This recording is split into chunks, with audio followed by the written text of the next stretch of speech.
उत्तर प्रदेश के एक छोटे से गांव रामगढ़ में दिवाली का समय था। गांव में हर घर जगमगा रहा था। बच्चों की हंसी और पटाखों की आवाज से पूरा इलाका गूंज रहा था। लेकिन गांव के बाहर पुराने पीपल के पेड़ के नीचे एक वीरान हवेली थी, ठाकुर हवेली, जहां पिछले 20 सालों से कोई दिया नहीं जला था। लोग कहते थे, जो उस हवेली में दिवाली की रात दिया जलाता है, वो अगले दिन सूरज नहीं देखता। आरव, जो शहर से पत्रकार था, गांव अपनी नानी से मिलने आया था। उसे इन बातों पर यकीन नहीं था। वो आधुनिक था, पढ़ा लिखा।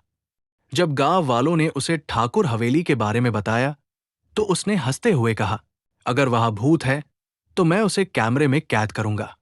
गांव वाले डर गए। बेटा, मत जा, वो हवेली शापित है। वहां आज भी दिवाली की रात एक औरत की चीख सुनाई देती है। रात के 11 बजे आरव अपने कैमरे और टॉर्च के साथ हवेली पहुंचा। पूरा इलाका सन्नाटा ओढ़े था। चारों ओर सिर्फ झिंगुरों की आवाज और हवेली की टूटी खिड़कियों से आती ठंडी हवा। हवेली के दरवाजे पर लाल रंग का हाथ का निशान बना था, जैसे किसी ने खून से लगाया हो। उसने टॉर्च जलाई, कैमरा ऑन किया और भीतर कदम रखा। अंदर सब कुछ सड़ चुका था। दीवारों पर काला धुआं, फर्श पर सूखे फूल और टूटी माला। फिर अचानक एक झोंका आया और आरव के कैमरे ने कुछ कैद किया। एक औरत सफेद साड़ी में पीछे से दिखी। उसके बाल जमीन तक थे। वो मंदिर के पास जाकर रुकी और टूटी आवाज में बोली, मेरी दिया बुझा दिया, क्यों बुझा दिया मेरा दिया। आरव का दिल जोर जोर से धड़कने लगा। वो धीरे धीरे पीछे हटने लगा, पर तभी हवेली के दरवाजे अपने आप बंद हो गए। अगली सुबह गांव वालों ने सुना, ठाकुर हवेली से किसी के चीखने की आवाज आई थी। और अब वहां सिर्फ कैमरा मिला, जिसमें आखिरी रिकॉर्डिंग थी। एक औरत दिए के सामने खड़ी है और आरव का चेहरा डर से जड़ हो गया है। फिर कैमरा गिरता है और सब काला। सुबह की पहली किरणें जब रामगढ़ की धरती पर पड़ी, तो गांव का माहौल किसी अजीब डर से भरा हुआ था। लोगों की आंखों में चिंता थी। किसी ने कहा आरव शहर लौट गया, तो किसी ने कहा उसका साया ठाकुर हवेली में रह गया है। गांव का सबसे बुजुर्ग पंडित त्रिलोकीनाथ उस दिन पहली बार 20 साल बाद ठाकुर हवेली के बाहर देखा गया। वो कांपते कदमों से हवेली की ओर देख रहे थे और बुदबुदा रहे थे, फिर वही गलती, फिर वही दिया। साल 1984। ठाकुर हवेली उस समय गांव की शान थी। ठाकुर वीरेंद्र प्रताप सिंह अपने परिवार के साथ वहां रहते थे। पत्नी माधवी और उनकी 7 साल की बेटी चारुलता। दिवाली की रात थी। पूरे गांव में दीपक जल रहे थे, पर ठाकुर हवेली में कुछ और ही तैयारियां चल रही थी। ठाकुर का इरादा उस रात लक्ष्मी पूजा नहीं, बल्कि तने सिद्धि यज्ञ करने का था। एक ऐसा तंत्र जिससे वो अपनी बेटी के लिए अमरता मांगना चाहता था। पंडित त्रिलोकीनाथ उस समय युवा थे। उन्होंने ठाकुर को बहुत समझाया, दिवाली देवी लक्ष्मी की रात है ठाकुर साहब। इस रात तंत्र नहीं, भक्ति होती है। अगर मंत्र गलत उच्चारित हुआ तो देवी नहीं, दूसरी शक्ति प्रकट होगी।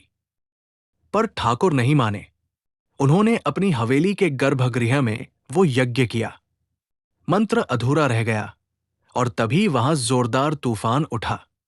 दियों की लौ बुझ गई और अग्नि कुंड से एक औरत की चीख निकली, पर वो आवाज माधवी की नहीं थी। चारुलता चीखते हुए भागी, मां, ये कौन है मां। पर उसकी मां जमीन पर गिर चुकी थी और ठाकुर की आंखें बिल्कुल सफेद हो चुकी थी। उस रात के बाद ठाकुर परिवार कभी दिखाई नहीं दिया। आरव की गुमशुदगी के बाद गांव में अब कोई हवेली की तरफ नहीं जाता था। लेकिन उस शाम पंडित त्रिलोकीनाथ ने पंचायत बुलवाई। वो आत्मा अभी भी वही है। उन्होंने कहा, चारुलता की नहीं, बल्कि उस शक्ति की जो उस रात बुला ली गई थी। वो शक्ति अधूरी दिवाली की पूजा मांगती है।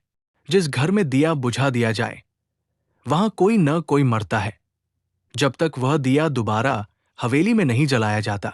गांव के कुछ युवकों, सूरज, मोहन और आरती ने तय किया कि वे आरव को ढूंढेंगे। रात के 9 बजे तीनों टॉर्च और पूजा का सामान लेकर हवेली पहुंचे। दरवाजे पर फिर वही लाल हाथ का निशान था। सूरज बोला, अगर ये खून है तो सूखा क्यों नहीं? मोहन ने जवाब दिया, चलो अंदर देखते हैं। हवेली में जैसे कदम रखते ही टॉर्च अपने आप बंद हो गई। चारों तरफ बस अंधेरा और हवा में अगरबत्ती की जली हुई गंध। आरती ने धीमे से कहा, ये पूजा की गंध है। अंदर के मंदिर में अब भी दिया टिमटिमा रहा था, जो किसी ने कल रात जलाया था। मोहन के पैर थम गए। तो आरव ने सच में यहां पूजा की थी। उसी पल अचानक मंदिर के पीछे से घुंघरू की आवाज आई। धीरे धीरे वो आवाज पास आने लगी और हवा में एक औरत की फुसफुसाहट गूंज उठी। दिया बुझा क्यों दिया? फिर से जलाओ। आरती कांपते हुए बोली, दिया जला दो जल्दी। मोहन ने माचिस निकाली और दिया जलाया, पर जैसे ही लौ उठी, दीवार पर साया दिखाई दिया, एक औरत का, जिसकी आंखों से खून बह रहा था। आरव का कैमरा वहीं पड़ा था। सूरज ने उसे उठाया। स्क्रीन पर झिलमिलाहट थी और एक वीडियो चला। वो अभी भी यहां है। दिया मत बुझाना। दिया। और तभी हवेली की छत से राख झड़ने लगी। मंदिर की मूर्ति की आंखों से भी काले आंसू बहने लगे। पूरा हवेली जैसे जिंदा हो गई। वो तीनों भागे, पर दरवाजा अपने आप बंद हो गया। दिया अब ज्यादा तेज जल रहा था और दीवारों पर लिखा जा चुका था, तीसरी दिवाली आने दो। रामगढ़ में अब कोई दीपावली नहीं मनाता था। हर घर के दरवाजे पर ताले थे। लोग सूरज ढलने से पहले अपने दरवाजे बंद कर लेते थे।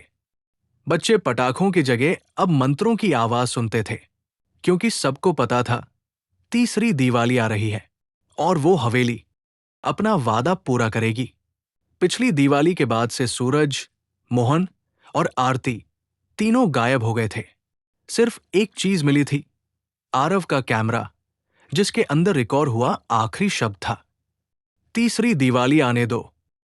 गांव वाले अब उस हवेली का नाम तक नहीं लेते थे, लेकिन पंडित त्रिलोकीनाथ जानते थे, अगर तीसरी दिवाली की रात हवेली में दिया नहीं जलेगा तो वो आत्मा पूरे गांव को निगल जाएगी।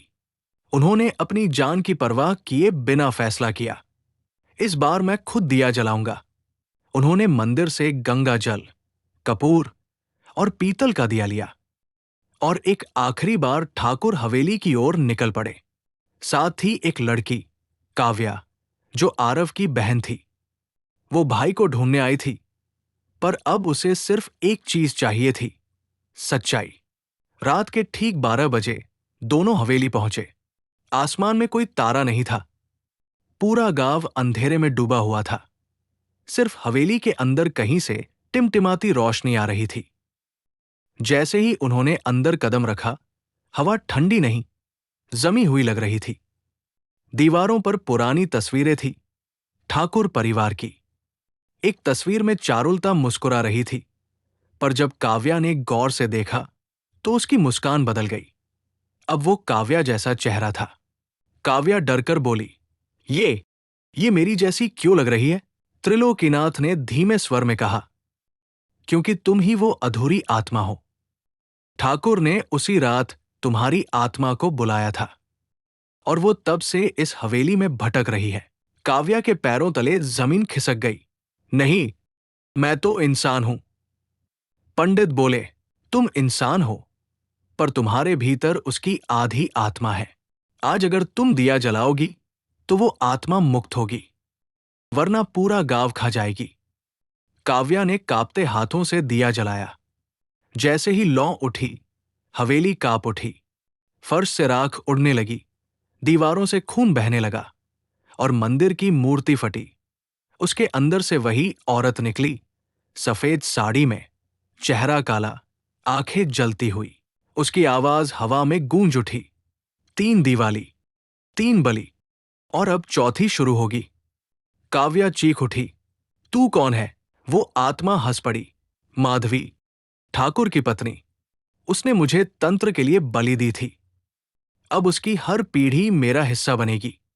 काव्या की आंखें सफेद पड़ गई और दिया हवा में खुद ब खुद बुझ गया। पूरा हवेली अंधेरे में डूब गई। त्रिलोकीनाथ ने आखिरी बार मंत्र पढ़ने की कोशिश की, पर उसके पहले ही हवेली की दीवारों से हजारों हाथ निकल आए, जैसे हर दीवार में कोई आत्मा कैद हो। वो हाथों ने पंडित को जकड़ लिया।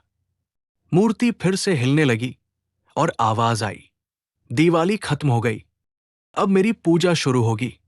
अगले दिन गांव वालों ने हवेली को राख में बदला पाया। किसी का शव नहीं मिला, सिर्फ दीवार पर जली हुई एक पंक्ति थी, दिया मत बुझाना। और उसी साल गांव के बाहर एक छोटा मंदिर बना, जहां लोग अब दिवाली की पूजा नहीं करते। वो सिर्फ एक दिया जलाते हैं और उसे बुझने नहीं देते। सालों बाद कोई राहगीर उस रास्ते से गुजर रहा था। रात के अंधेरे में उसने देखा, हवेली की राख के बीच एक दिया अब भी जल रहा है और उसके पीछे एक लड़की खड़ी है, सफेद साड़ी में, मुस्कुराते हुए। वो कहती है, तुम्हारे गांव में दिवाली कब है?